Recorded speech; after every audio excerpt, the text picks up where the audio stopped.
अथ 13अधिकशततमः सर्गः।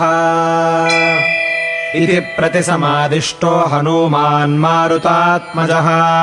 प्रविवेश पुरीम् लङ्काम् पूज्यमानो निशाचरैः। प्रविश्य च पुरीम् लङ्कामनुज्ञाप्य विभीषणम् ततस्तेनाभ्यनुज्ञातो हनूमान् वृक्षवाटिकाम् सम्प्रविश्य यथा न्यायम् सीताया विदितो हरिः ददर्श मृजया हीनाम् सातङ्काम् रोहिणीमिव वृक्षमूले निरानन्दाम् राक्षसीभिः परीवृताम् निभृतः प्रणतः प्रह्वः सोऽभिगम्याभिवाद्य च दृष्ट्वा तमागतम् देवी हनूमन्तम् महाबलम् तूष्णीमास्ततदा दृष्ट्वा स्मृत्वा हृष्टाभवत्तदा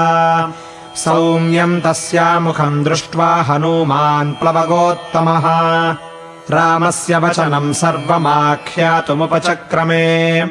वैदेहि कुशली रामः सह सुग्रीवलक्ष्मणः कुशलम् चाह सिद्धार्थो हतशत्रुरमित्रजित् विभीषणसहायेन रामेण हरिभिः सह निहतो रावणो देवि लक्ष्मणेन च वीर्यवान् प्रियमाख्यामि ते देवि भूयश्च त्वाम् सभाजये तव प्रभावाद्धर्मज्ञे महान् रामेण संयुगे लब्धोऽयम् विजयः सीते स्वस्था भवगतज्वरा रावणश्च हतः शत्रुर्लङ्का चैव वशीकृता मया ह्यलब्धनिद्रेण धृतेन तव निर्जये प्रतिज्ञैषा विनिस्तीर्णा बद्ध्वा सेतुम् महोदधौ सम्भ्रमश्च न कर्तव्यो वर्तन्त्या रावणालये विभीषणविधेयम् हि लङ्कैश्वर्यमिदम् कृतम् तदाश्वसि हि विस्रब्धम् स्वगृहे परिवर्तसे अयम् चाभ्येति संहृष्टस्त्वद्दर्शनसमुत्सुकः एवमुक्ता तु सा देवी सीता शशिनिभानना प्रहर्षेणावरुद्धा सा व्याहर्तुम् न शशाकः ततोऽब्रवीद्धरिवरः सीतामप्रतिजल्पतीम् किम् त्वम् चिन्तयसे देवि किञ्च माम् नाभिभाषसे एवमुक्ता हनुमता सीता धर्मपथे स्थिता अब्रवीत् परमप्रीता बाष्पगद्गदया गिरा प्रियमेतदुपश्रुत्य भर्तुर्विजयसंश्रितम् प्रहर्षवशमापन्ना निर्वाक्यास्मि क्षणान्तरम्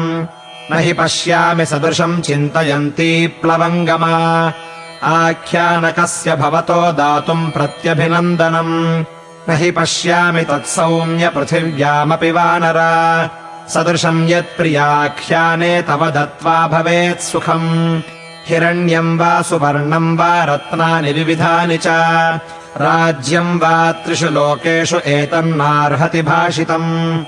एवमुक्तस्तु वैदेह्या प्रत्युवाच प्लवङ्गमः प्रगृहीताञ्जलिर्हर्षात् सीतायाः प्रमुखे स्थितः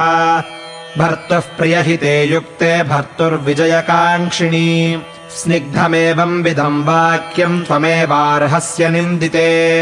तवैतद्वचनम् सौम्ये सारवत् स्निग्धमेव च रत्नौघाद्विविधाच्चापि देवराज्याद्विशिष्यते अर्थतश्च मया प्राप्ता देवराज्यादयो गुणाः हतशत्रुम् विजयिनम् रामम् पश्यामि सुस्थितम् तस्य तद्वचनम् श्रुत्वा मैथिलीजनकात्मजा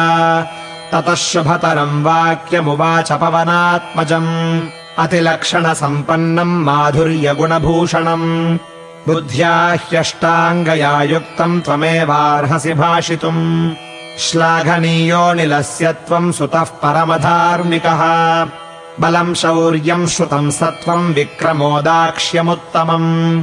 तेजः क्षमा धृतिस्थैर्यम् विनीतत्वम् न संशयः एते चान्ये च बहवो गुणास्त्वय्येव शोभनाः अथोवाच पुनः सीतामसम्भ्रान्तो विनीतवत् प्रगृहीताञ्जलिर्हर्षात् सीतायाः प्रमुखे स्थितः इमास्तु खलु राक्षस्यो यदि त्वमनुमन्यसे हन्तुमिच्छामि ताः सर्वा याभिस्त्वम् तर्जिता पुरा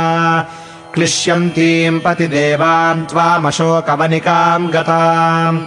घोररूपसमाचाराः क्रूराः क्रूरतरे क्षणाः इह श्रुता मया देवि राक्षस्यो विकृताननाः असकृत्परुषैर्वाक्यैर्वदन्त्यो रावणाज्ञया विकृता विकृताकाराः क्रूराः क्रूरकचेक्षणाः इच्छामि विविधैर्घातैर्हन्तुमेताः सुदारुणाः राक्षस्यो दारुणकथा वरमेतत् प्रयच्छ मे मुष्टिभिः पार्ष्णिघातैश्च विशालैश्चैव बाहुभिः जङ्घाजानुप्रहारैश्च दन्तानाम् चैव पीडनैः कर्तनैः कर्णनासानाम् केशानाम् लुञ्चनैस्तथा निपात्य हन्तुमिच्छामि तव विप्रियकारिणीः एवम् प्रहारैर्बहुभिः सम्प्रहार्य यशस्विनी घातये तीव्ररूपाभिर्याभिस्त्वम् तर्जिता पुरा इत्युक्ता सा हनुमता कृपणादीनवत्सला हनूमन्तमुवाचेदम् चिन्तयित्वा विमृश्य च राजसंश्रयवश्यानाम् कुर्वतीनाम् पराज्ञया विधेयानाम् च दासीनाम् कः कुब्येद्वानरोत्तमा भाग्यवैषम्यदोषेण पुरस्ताद्दुष्कृतेन च मयैतत्प्राप्यते सर्वम् स्वकृतम् ह्युपभुज्यते मैवम् वद महाबाहो दैवी ह्येषा परागतिः प्राप्तव्यम् तु दशायोगान्मयैतदिति निश्चितम् दासीनाम् रावणस्याहम् मर्शयामीह दुर्बला आज्ञप्ता राक्षसेनेह राक्षस्यस्तर्जयन्ति माम् हते तस्मिन्न कुर्वन्ति तर्जनम् मारुतात्मजा अयम् व्याघ्रसमीपे तु पुराणो धर्मसंहितः ऋक्षेण गीतश्लोकोऽस्ति तन्निबोध प्लवङ्गमा न परः पापमादत्ते परेषाम् पापकर्मणाम् समयो रक्षितव्यस्तु सन्तश्चारित्रभूषणाः पापानाम् वा शुभानाम् वा वधार्हाणाम् प्लवङ्गमा कार्यम् करुणमार्येण न कश्चिन्नापराध्यति लोकहिंसा विहाराणाम् क्रूराणाम् पापकर्मणाम् कुर्वतामपि पापानि नैव कार्यमशोभनम् एवमुक्तस्तु हनुमान् सीतया वाक्यकोविदः प्रत्युवाच ततः सीताम् रामपत्नीमनिन्दिता युक्ता रामस्य भवती धर्मपत्नी गुणान्विता प्रतिसन्दिश माम् देवि गमिष्ये यत्र राघवः एवमुक्ता हनुमता वैदेही जनकात्मजा सा ब्रवीद्द्रष्टुमिच्छामि भर्तारम् भक्तवत्सलम् तस्यास्तद्वचनम् श्रुत्वा हनूमान् मारुतात्मजः हर्षयन्मैथिलीम् वाक्यमुवाचेदम् महामतिः पूर्णचन्द्रमुखम् रामम् द्रक्ष्यस्यद्य स लक्ष्मणम् स्थितमित्रम् हतामित्रम् शचीवेन्द्रम् सुरेश्वरम् तामेव मुक्त्वा भ्राजन्तीम् सीताम् साक्षादिव श्रियम् आजगाम महातेजा हनूमान् यत्र राघवः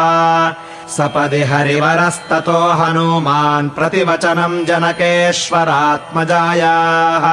कथितमकथयद्यथा क्रमेण 13 वरप्रतिमाय राघवाय इत्यार्षे श्रीमद् रामायणे वाल्मीकीये आदिकाव्ये युद्धकाण्डे 13अधिकशततमः सर्गः।